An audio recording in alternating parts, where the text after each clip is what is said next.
दोस्तों, हमारी कहानी चल रही थी बेशरम बहू। ये कहानी का पार्ट 12 है।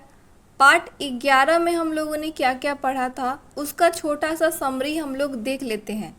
अगर आप लोग चैनल पे न्यू हैं तो कहानी के पहले वाले जितने भी पार्ट्स हैं वो चैनल पे पहले से अपलोडेड हैं। आप लोग वहाँ से जाके देख लीजिएगा। चलिए हम लोग स्टार्ट करते हैं पार्ट 11 का छोटा सा समरी। ठीक है। राघव और इशिता एक दूसरे के बेहद करीब आ चुके थे, लेकिन जाह्नवी को दोनों की बढ़ती नज़दीकियां बिल्कुल पसंद नहीं थीं। शादी की शॉपिंग के बहाने राघव घर वालों को बाहर भेजकर इशिता से मिलने घर पहुंच गया, जहां दोनों ने अपने दिलों की बात और दर्द एक दूसरे से बांटे। तभी इशिता की जलनखोर जेठानी ने दोनों को साथ देख लिया और चालाकी से उनकी फ़ोटो खींचकर जाह्नवी को भेज दी। फ़ोटो देखकर जाह्नवी का भरोसा टूट गया और उसके दिल में इशिता के लिए नफ़रत और भी ज़्यादा बढ़ गया। अब कहानी में आगे। अब जाह्नवी को ना तो शॉपिंग दिख रही थी और ना ही अपनी शादी। अब उसके सिर पर इशिता को लेकर बहुत गुस्सा सवार हो चुका था और वो बीच में ही शॉपिंग छोड़कर घर के लिए जाने लगी। ये देखकर राघव की माँ और बहन बहुत परेशान हो गईं कि अभी तो ये खुश थी, फिर अचानक से इसे क्या हो गया, एकदम से शॉपिंग छोड़कर कहाँ चली गई। शिवानी ने कहा कि माँ, ये राघव ने किसे हमारे घर की बहू बना दिया है, इसका तो कुछ समझ में ही नहीं आता है। एक इशिता भाभी हैं जो हमारे इशारों पर नाचती रहती हैं, और एक ये है जो हमें ही अपने इशारों पर नचाती रहती है। काश इशिता भाभी की तरह आपने राघव के लिए भी एक अच्छी पत्नी और घर के लिए एक अच्छी बहू ढूंढी होती तो कितना अच्छा होता। राघव की माँ को इशिता की बड़ाई सुनकर तो कोई फर्क नहीं पड़ा, पर हाँ, जाह्नवी की बुराई सुनकर उन्हें बहुत खुशी हुई। फिर राघव की माँ और शिवानी भी थोड़ी शॉपिंग करके घर की तरफ चल पड़े। इधर जब इशिता ने राघव को जाह्नवी को वो बात बता दी जो जाह्नवी ने इशिता को राघव से छिपकर बोली थी, और इस वजह से इशिता ने राघव से बात करना बंद कर दिया था। राघव का तो अब जाह्नवी के ऊपर दिमाग ही खराब हो गया था और वो गुस्से से पागल हुआ जा रहा था जाह्नवी के ऊपर। इसीलिए वो अब जाह्नवी से मिलने मॉल की तरफ जाने लगा। इशिता को जब एहसास हुआ कि उसने अनजाने में बहुत बड़ी गलती हो गई है, तो वो अचानक से राघव को देखकर भावुक हो गई और उसने जाह्नवी की बात बता दी, जिसे सुनकर अब राघव पता नहीं जाह्नवी के साथ क्या करेगा। ये सोचकर इशिता बहुत घबरा गई। उसने राघव को रोकने और समझाने की बहुत कोशिश की, पर राघव ने इशिता की एक बात भी नहीं सुनी और वो गुस्से से जाह्नवी से मिलने मॉल की तरफ चला गया।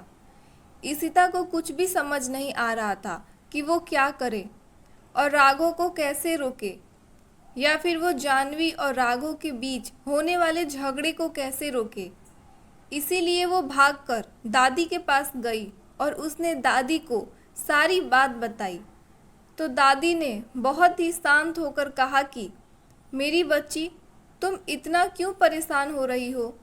ये तो जाह्नवी का सच है जो एक ना एक दिन राघव के सामने आना ही था, और वैसे भी भगवान जो भी करता है हमारे अच्छे के लिए ही करता है।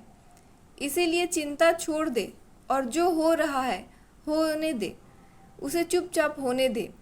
इशिता ने परेशान होते हुए कहा कि दादी, आपका कहना तो ठीक है, पर मेरी वजह से जाह्नवी और राघव के बीच झगड़ा हो जाएगा और जाह्नवी फिर से मुझे ही गलत समझेगी और अपने और राघव के बीच झगड़े के दोषी मुझे मानेगी। दादी ने कहा, ये तो उसकी गलतफहमी है ना इशिता, तेरी थोड़ी। और तूने जो भी कहा वो सच ही कहा है, तो फिर ये तो जाह्नवी की गलती हुई ना कि तेरी। और फिर अच्छा ही है ना मेरी बच्ची कि जितना जल्दी हो सके जाह्नवी का भी सच सबके सामने आ जाए, जिससे तुझे दुख और तकलीफ देने वाले लोगों की लिस्ट में एक नाम कम हो जाएगा। ये सुनकर फिर इशिता की आंखें भर आई और वो दादी के गले लगकर रोने लगी। तो हालात अब ये थे कि उधर से सिर पर गुस्सा लिए जानवी मॉल से घर की तरफ राघव से मिलने आ रही थी और इधर से राघव सिर पर गुस्सा लिए घर से मॉल की तरफ जानवी से मिलने जा रहा था। और इस आगमन में न जानवी राघव से मिल पाई और ना ही राघव जानवी से। राघव मॉल पहुंचकर जानवी को ढूंढने लगा और उसे कॉल करने लगा, पर इशिता की जेठानी से बात करने के बाद जानवी ने गुस्से से फ़ोन काटने की जगह अपना फ़ोन स्विच ऑफ ही कर दिया था, जिससे राघव के कॉल करने पर जानवी का फ़ोन बंद आ रहा था। पर इधर जानवी घर पहुंच चुकी थी और सामने उसका इंतज़ार करते इशिता की जेठानी मिल गई, जो लगी आग में घी नहीं बल्कि पेट्रोल का काम करने जा रही थी। उसने जानवी को देखकर पहले से और भी ज़्यादा जानवी के कान भर दिए कि जैसे ही मैंने आने की खबर राघव और इशिता को लगी, वैसे ही मेरे सामने ही राघव को इशिता ने घर से बाहर भेज दिया और खुद दादी के पास जाकर बैठ गई, जिससे मुझे उन पर शक ना हो। और पता नहीं कब से ये दोनों कमरे में थे और छोटी सी बच्ची के सामने पता नहीं इन लोगों ने क्या क्या किया होगा। वैसे भी इशिता का पति उस पर ध्यान नहीं देता, तो इशिता जमकर अपने पति की भी कसर तुम्हारे होने वाले पति से पूरी करवाती होगी। जानवी को इशिता की जेठानी की बातें सुनकर बहुत गुस्सा आ रहा था, तो उसने इशिता की जेठानी पर भी अपना गुस्सा निकालना शुरू कर दिया कि मेरा राघव ऐसा बिल्कुल भी नहीं है, समझी आप। और मेरे राघव के खिलाफ मैं एक भी शब्द और नहीं सुनूंगी। इशिता की जेठानी को भी लगा कि शायद आग कुछ ज़्यादा ही भड़क चुकी है और वो अब खुद भी इस आग में जल सकती हैं। इसीलिए उसने बात संभालते हुए कहा कि अरे नहीं नहीं जानवी, मैंने ऐसा कब कहा कि मेरा प्यारा देवर राघव ऐसा है। अरे मैं तो सबसे पहले इस घर की बहू बनकर आई हूँ। बचपन से ही मैंने राघव को देखा है और वो अपने से बड़ों की बहुत इज्जत और सम्मान करता है और मुझे भी वो अपनी माँ से कम नहीं समझता है। पर जब सामने वाले की ही नीयत में खोट हो तो कोई कब तक ही भला बच सकता है। अब हमारे घर में बेशरम बहू आ गई है तो कब तक कोई जवान लड़का शर्म करेगा। एक तो जानवी का दिमाग पहले से ही इशिता के ऊपर खराब था, ऊपर से बची कुची कसर इशिता की जेठानी ने पूरी कर दी थी। जानवी और जेठानी की आवाज़ सुनकर इशिता कमरे के अंदर से बाहर आई। इशिता ने जब देखा कि जानवी का चेहरा गुस्से से लाल हो रखा है, तो उसने सोचा कि शायद राघव ने जानवी को जो भी मैंने बताया है उसके लिए डांटा होगा, इसीलिए जानवी इतने गुस्से में है। पर इशिता सच नहीं जानती थी कि जानवी असल में इस बात से नाराज़ नहीं थी क्योंकि वो राघव से मिली ही नहीं थी, बल्कि उसे इस बात का गुस्सा था जो इशिता की जेठानी ने इशिता और राघव की फ़ोटो भेजी थी। इशिता जैसे ही जानवी के सामने आई तो जानवी अपना होश खो बैठी और सीधा जाकर इशिता के गाल पर एक थप्पड़ मार दिया। थप्पड़ की वजह से इशिता पास रखी टेबल पर गिर गई और उसके माथे पर चोट आ गई, जिससे उसके माथे से खून आने लगा। जानवी के थप्पड़ में उतना ही जोर था जितना कि वो नाराज़ थी, क्योंकि जानवी ने अपने पूरे गुस्से का दम लगाकर इशिता को थप्पड़ मारा था। हालांकि इशिता जानवी के इस थप्पड़ का जवाब उसे बहुत अच्छे से दे सकती थी, पर इशिता को तो सच पता ही नहीं था कि जानवी ने उसे इसीलिए थप्पड़ नहीं मारा कि इशिता ने राघव से जानवी का सच बता दिया, बल्कि जानवी ने तो राघव के साथ इशिता को देखकर उसे मारा था। इशिता इस थप्पड़ के पीछे कोई और वजह समझ रही थी और जिसका दोषी वो खुद को ही मान रही थी, इसीलिए वो जानवी का थप्पड़ खाकर भी चुप रही। पर जानवी का गुस्सा कहाँ इतना जल्दी शांत होने वाला था, लेकिन ये थप्पड़ की गूंज पूरे घर में गूंज रही थी। पीछे खड़ी इशिता की जेठानी भी इस थप्पड़ से डर गई थी, कहीं उसको भी एक थप्पड़ ना पड़ जाए, इसीलिए वो दूर जाकर खड़ी हो गई। जानवी के पीछे पीछे राघव की माँ और बहन दोनों भी अब घर पहुंच चुकी थी और उन दोनों ने भी जानवी को ईशिता को थप्पड़ मारते हुए देख लिया था और वो दोनों भी खौफ में थीं। पर दादी से ये देखा नहीं गया और बेचारी अपने बिस्तर से उठकर धीरे से अपने कमरे के बाहर आने की कोशिश करने लगी। ईशिता ने उठकर जानवी को समझाने की जैसे ही कोशिश की कि जानवी ने ईशिता की बाजू जोर से पकड़कर कहा कि तू चुप कर बेशरम कहीं की, तुझे शर्म आती है या नहीं? यह सब बेच खाई है तू। तू एक शादीशुदा औरत है और तेरी एक बच्ची है, फिर भी तुझे शर्म नहीं आई ये सब करते हुए? ईशिता अभी भी समझ नहीं पा रही थी कि जानवी क्यों ये सब बोल रही है। फिर जानवी ने कहा कि तू एक लड़की है और अगर तेरे पति के साथ कोई ऐसा करे तो? अरे करती ही होगी, तभी तो तेरे पति तुझ पर ध्यान ही नहीं देता है और इस वजह से तू मेरे राघव पर डोरे डाल रही है। अरे कुछ तो शर्म कर बेशरम लड़की। तू सिर्फ एक बेशरम लड़की ही नहीं बल्कि एक बेशरम पत्नी, एक बेशरम माँ और एक बेशरम बहू भी है, जो अपने पति के होते हुए भी अपने देवर के साथ गुलछर्रे उड़ा रही है। पर तू भी एक बात सुन ले, राघव सिर्फ मेरा है और वो सिर्फ मेरा होने वाला पति नहीं बल्कि मेरे हाथ की कठपुतली भी है। मैं जब चाहूँ जैसे चाहूँ उसे नचा सकती हूँ और वो तेरे लिए मुझे नहीं बल्कि मेरे एक इशारे पर तुझे छोड़कर मेरे साथ चल देगा। अब ईशिता को जानवी का गुस्सा कुछ समझ आया। उसने खुद में सोचा कि ये क्या बोल रही है, मैंने तो बस राघव को इसकी कही हुई बात बताई थी, पर ये मेरे ससुराल वाले के सामने मेरे चरित्र पर उंगली क्यों उठा रही है। तभी ईशिता ने जानवी से बोला कि तुम ये सब क्या बोल रही हो और क्यों बोल रही हो? मैंने तो बस राघव का नाम ईशिता की जुबान से सुनते ही जानवी का गुस्सा और भी ज़्यादा बढ़ गया और जानवी ने ईशिता को अपनी बात कहने का मौका भी नहीं दिया और बीच में ही उसको टोकते हुए कहा कि चुप हो जा तू बेशरम कहीं की, अपने मुंह से मेरे राघव का नाम भी मत ले। तू आने दे उसे, देख कैसे सबके सामने तेरी इज्जत की धज्जियां उड़वाती हूँ मैं। तभी दादी बाहर आकर जानवी से बोली कि ए लड़की, तू थोड़ा अपनी सीमा में रहकर बात कर।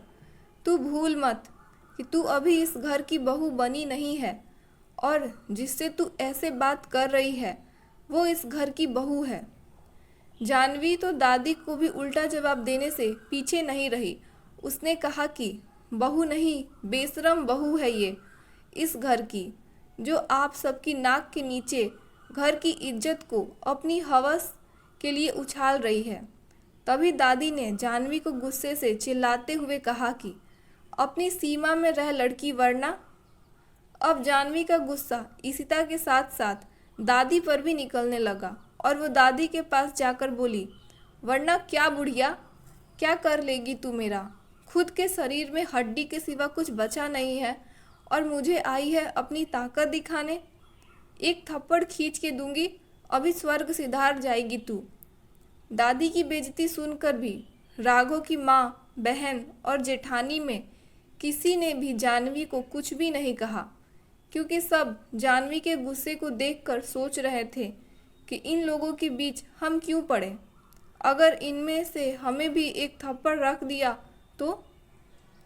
और वैसे भी जानवी की तरह ये सब भी यही सोच रहे हैं कि राघव तो हर वक्त जानवी का ही पक्ष लेता रहता है, कहीं इसने कुछ बोल कर भिड़ा दिया तो लेने के देने पड़ जाएंगे। और ईशिता की जेठानी का तो ये सब किया धरा था, इसीलिए वो अब बिल्कुल भी इन सब में नहीं पड़ना चाहती थी कि कहीं उसकी पोल पट्टी ना खुल जाए। इसीलिए सब दूर खड़े होकर सब तमाशा देखते रहे। ईशिता ने तो अपनी बेइज्जती चुपचाप सुन ली और जानवी के थप्पड़ का भी कोई जवाब नहीं दिया जानवी को। पर दादी की बेइज्जती ईशिता से बर्दाश्त नहीं हुई और उसने गुस्से में जानवी को डांटते हुए कहा कि तुम बस करो जानवी, माना कि तुम अभी गुस्से में हो, इसीलिए तुम्हारे मन में जो भी आए जा रहा है तुम वो बोले जा रही हो। गलती मेरी थी कहीं ना कहीं कि मुझे तुम्हारा सच राघव को नहीं बताना चाहिए था। पर अब मुझे लगता है कि मैंने बिल्कुल ठीक किया जो भी किया, क्योंकि तुमने मेरे साथ जो किया वो मैं बर्दाश्त कर लूँगी। पर अब जो भी दादी के साथ कर रही हो वो मैं कभी भी बर्दाश्त नहीं करूँगी। इसीलिए तुम्हारे लिए अच्छा यही होगा कि तुम अभी यहाँ से चली जाओ, और जब तुम्हारा गुस्सा ठंडा हो जाए तब तुम और मैं अकेले में बात कर लेंगे। जानवी को अब ईशिता की बात पर और भी ज़्यादा गुस्सा आ गया और उसने कहा कि तुम तो यार सच में बहुत बड़ी वाली बेशरम हो, जो गलती नहीं कांड करके भी कैसे अच्छे बनने का ढोंग कर रही हो। पर क्या हुआ तुम्हें? तुम डर क्यों गई कि तुम्हारी हकीकत और छिछोरापन सबके सामने आ रहा है? इसीलिए तुम मुझे अकेले में बात करने के लिए कह रही हो? जैसे अभी तक तुमने सबकी नज़रों में छिपकर आशिकी की है, वैसे ही तुम चाहती हो कि तुम मेरी नज़रों से भी छिपकर ये सब करती रहोगी और मैं कुछ नहीं कहूँगी? अरे राघव मेरा है, सिर्फ मेरा, और मेरे लिए वो तुमको क्या, पूरे अपने खानदान को भी छोड़ सकता है। ईशिता को अब जानवी पर बहुत गुस्सा आ रहा था। एक तो जानवी की बात समझ नहीं पा रही थी कि वो मुझ पर क्यों इतना दाग लगा रही है, और अगर मैंने राघव को उसका सच बता दिया तो। पर अब जो भी था वो ईशिता की भी बर्दाश्त से बाहर था। ईशिता अब तक राघव की वजह से चुप थी, क्योंकि राघव ने ईशिता के ऊपर बहुत एहसान किए थे जब उसका साथ कोई नहीं दे रहा था। इसीलिए वो राघव का लिहाज करके जानवी को कुछ नहीं कह रही थी। पर अब जानवी ने दादी की उम्र का लिहाज नहीं किया तो अब ईशिता भी किसी बात का लिहाज नहीं करने वाली थी। वो बहुत देर से जानवी की बकबक सुने जा रही थी और जानवी बार बार ईशिता को एक शब्द बोले जा रही थी, बेशरम बेशरम बेशरम, जिसे सुनकर अब ईशिता के सब्र का बांध टूट गया और उसने जानवी को एक थप्पड़ जोर का मार दिया और कहा, हाँ अब हूँ मैं बेशरम, जो तुम्हें गाल पर एक रख कर दिया। अब बोलो तुम क्या कर लोगी तुम मेरा? ईशिता का ये रूप देखकर घर के सब लोग हैरान रह गए और दादी भी। ईशिता और जानवी की बहस होते होते शाम हो चुकी थी, जिससे अपने काम से घर के सारे मर्द जैसे विनोद, ईशिता के ससुर वापस आ रहे थे और उन्होंने भी ईशिता को जानवी को एक थप्पड़ मारते हुए देखा। विनोद तो पहले ही ईशिता के बर्ताव से थोड़ा हैरान था और आज जो उसने देखा उसके बाद वो ईशिता से थोड़ा डर भी गया था, जो शायद ईशिता के लिए भी अच्छा था। पर अब जानवी और ईशिता का झगड़ा बहुत ज़्यादा ही बढ़ चुका था और अब जानवी की सबके सामने बहुत भारी इंसल्ट हो गई थी, जो जानवी के लिए चुपचाप बर्दाश्त कर लेना नामुमकिन था। इसीलिए उसने पूरे घर को वो फोटो दिखाई जो ईशिता की जेठानी ने जानवी को ईशिता और राघव के साथ की फ़ोटो भेजी थी। सबने फ़ोटो तो देखी पर किसी ने कुछ भी उस वक्त रिएक्ट नहीं किया। फिर ईशिता ने जानवी से कहा कि मुझे भी दिखाओ ऐसा क्या है तुम्हारे फ़ोटो में जिसकी वजह से तुम मुझे कब से बेशरम बोले जा रही हो। फिर जानवी ने वो फ़ोटो जैसे ही ईशिता को दिखाई तो ईशिता के पैरों तले ज़मीन ही खिसक गई और वो मूर्ति बनकर बस उस फोटो को ही देखती रही। पर जानवी अब चुप होने वालों में से नहीं थी। उसने फिर से ईशिता के दामन पर दाग लगाने शुरू कर दिए और उसने कहा कि देख लिया आप सबने अपनी बेशरम बहू की करतूत। अरे ये तो किसी के घर की बहू तो क्या किसी की पत्नी बनने के लायक नहीं है, और ये बच्ची भी पता नहीं किसकी है। ऐसे चरित्रहीन लोगों के एक पति थोड़ी बल्कि न जाने कितने पति यहाँ वहाँ घूमते फिरते हैं, और तू मुझे कह रही है कि मैं अपनी सीमा में रहूं। तू एक नंबर की बेशरम लड़की, चोरी छिपे मेरे होने वाले पति के साथ नैन मटक्का कर रही है और मुझे बोल रही है कि मैं शांत रहूं। जैसे तेरा पति तुझे छोड़कर दूसरी औरत के पीछे लगा रहता है, वैसे ही तू चाहती है कि मेरा राघव मुझे छोड़कर तेरे पास आ जाए, जिससे तेरे जिस्म की आग ठंडी होती रहे। तभी घर के दरवाजे के पास खड़े राघव ने जानवी के नाम को जोर से चिल्लाया और राघव की आवाज़ सुनते ही जानवी और ईशिता दोनों ही राघव की तरफ देखकर राघव ने सिर्फ अपनी इसी की आंखों में आंसू और चेहरे पर डर और साथ ही साथ माथे पे लगी चोट को देखा। और ये सब देखकर राघव जानवी के साथ क्या करने वाला था ये तो खुद राघव को भी पता नहीं था, क्योंकि राघव अब से अपने घर आया था तब से उसने ईशिता पर कोई न कोई गलत आरोप लगाकर उसे दुख और तकलीफ देने की ही कोशिश करते हुए लोगों को देखा था। और आज उसकी गुलाबों ने भी अपने घमंड में चूर होकर ईशिता के साथ वही गलती की जो राघव से बर्दाश्त के बाहर थी।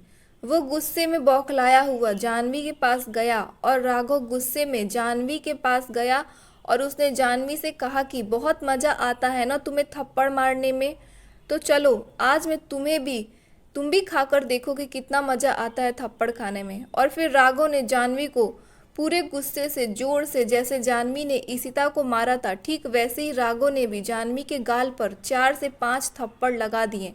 और फिर जानवी के होठ से भी खून की एक बूंद निकल गई और वो जोर जोर से रोने लगी और राघव के ऊपर चिल्लाने लगी कि तुम पागल हो गए हो क्या, तुम्हारी हिम्मत कैसे हुई मुझे मारने की, और तुम्हारे थप्पड़ की वजह से देखो मेरे होठ से खून निकल गया है। राघव ने ईशिता का हाथ पकड़ा और उसे आगे करते हुए कहा कि ये देखो तुम, ये इसके माथे से चोट आई हुई है ना, वो तुम्हारे ही थप्पड़ की वजह से आई है। तो जब तुमको मेरे थप्पड़ से इतनी तकलीफ और दर्द हो सकता है तो क्या इसे तुम्हारे थप्पड़ से नहीं हुआ होगा। राघव की बात सुनकर जानवी बहुत हैरान हो गई और उसने राघव से कहा कि तुम इस बेशरम औरत के लिए अपनी गुलाबों से ऐसे बात कर रहे हो। अरे ये है कौन और मैं कौन हूँ, क्या ये फ़र्क याद नहीं तुम्हें राघव। राघव ने कहा कि तुम कौन हो और ये कौन है मुझे सब याद है, पर तुम अपनी ईगो में सब भूल गई हो।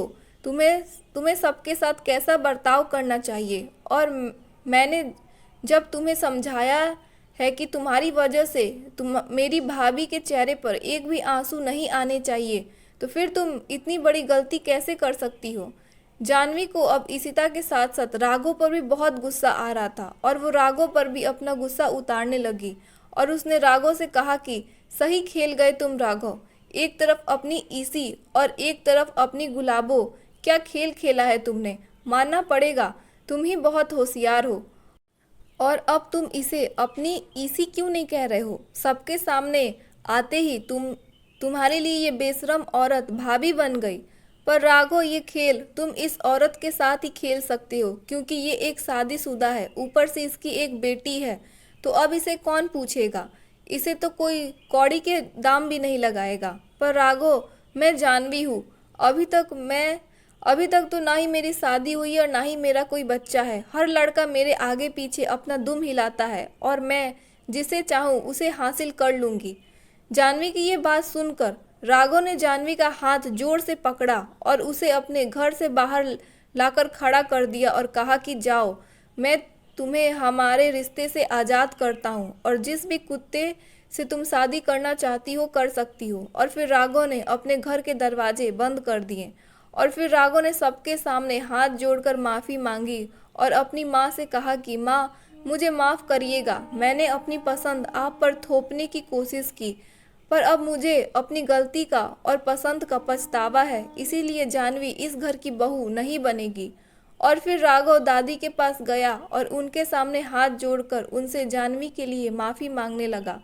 फिर वह ईशिता के सामने जैसे ही गया, ईशिता भागकर अपने रूम की तरफ चली गई। राघव समझ गया कि ईशिता से अभी बात करना ठीक नहीं होगा, इसीलिए वो भी चुपचाप अपने कमरे में चला गया। फिर विनोद ऊपर ईशिता के पास अपने रूम में चला गया और बाकी सब भी अपने अपने रूम में चले गए। आज जो भी घर में हुआ उससे सब बहुत हैरान थे, क्योंकि राघव एक जॉइंट फैमिली का था जहाँ पर उम्र और ओहदे में सबको इज्जत और उसका कहना माना जाता था, इसीलिए कभी भी किसी ने भी अपनी सीमा को पार नहीं किया था। पर जानवी ने तो राघव के घर के सारी काया ही पलट के रख दी थी। विनोद अपने रूम की सीढ़ियों पर चढ़ते चढ़ते जानवी की बातों के बारे में सोचने लगा कि कितनी गिरी हुई लड़की है जो किसी के बारे में कुछ भी बोलती है। पर ईशिता पर तो कीचड़ उछाला ही, साथ में मेरे चरित्र की भी उंगली उठा गई। अच्छा हुआ ये लड़की मेरे चक्कर में नहीं फंसी, वरना आज ही इसे कोर्ट में फांसी की सजा सुनवा देता। इधर राघव की माँ की खुशी का तो कोई ठिकाना ही नहीं था। घर पे जो भी हुआ उसके बारे में उसे कोई फर्क नहीं पड़ रहा था, बल्कि वो तो बहुत खुश थी कि ईशिता और जानवी की लड़ाई में उसका फायदा हो गया। जो भी हुआ अच्छा हुआ, कम से कम वो लड़की अब इस घर की बहू और मेरे बेटे की पत्नी तो नहीं बनेगी। अरे शादी से पहले ही नाको चने चबा दिए थे हमें, तो पता नहीं शादी के बाद क्या करती हमारे साथ। अच्छा ही हुआ वो डाइन इस घर से चली गई। इधर ईशिता की जेठानी भी बहुत खुश थी कि उसने जो भी तीर चलाया था वो निशाने पर जाकर लगा था और उसका काम बन गया। उसने तो पहले जानवी के कान भरे ईशिता के खिलाफ और ईशिता को घर की बेशरम बहू साबित कर दिया, और फिर जानवी को भी इस घर से धक्के मारकर बाहर निकलवा दिया। अब तो जैसे ईशिता की जेठानी की चांदी ही चांदी थी। उधर दरवाजे के बाहर बैठी जानवी बहुत बुरी तरह रोए जा रही थी। अब जानवी का घमंड टूट चुका था और उसका गुरूर जो राघव को लेकर था वो भी खत्म हो चुका था। अब उसका गुस्सा भी ठंडा हो चुका था और उसका अहम, जिसकी वजह से उसने इतना बड़ा नाटक किया, वो भी राघव के थप्पड़ से टूट चुका था। वो राघव के घर के बाहर बैठी रोती रही। उधर राघव अपने कमरे में जाकर खुद को नुकसान पहुंचा रहा था कि अपने ही हाथों को दीवार से जोर से मार रहा था, तो कभी अपने सिर को। उसे पता था कि ईशिता बहुत दुखी है और वो खुद को बहुत ही कोस रही होगी, और जो भी जानवी ने किया, कहीं ईशिता उसके बाद मेरी शक्ल भी देखना पसंद ना करें। राघव और जानवी के बीच क्या हुआ उसका एक भी बार ख्याल राघव के दिमाग में नहीं आया, और ईशिता की तकलीफ के बारे में सोच सोच कर राघव का हाल बुरा हुआ जा रहा था। दोस्तों, कहानी का नेक्स्ट पार्ट भी आएगा। वीडियो पसंद आई हो तो वीडियो को लाइक करना, हाइप का बटन दबाइएगा, और नेक्स्ट पार्ट के लिए आप लोग चैनल को सब्सक्राइब जरूर कर लीजिएगा। अगर आप लोग सब्सक्राइब ना करो तो हो सकता है कहानी का नेक्स्ट पार्ट आप लोगों के यूट्यूब तक ना पहुँचे, इसीलिए सब्सक्राइब जरूर कर लीजिएगा। मिलते हैं कल।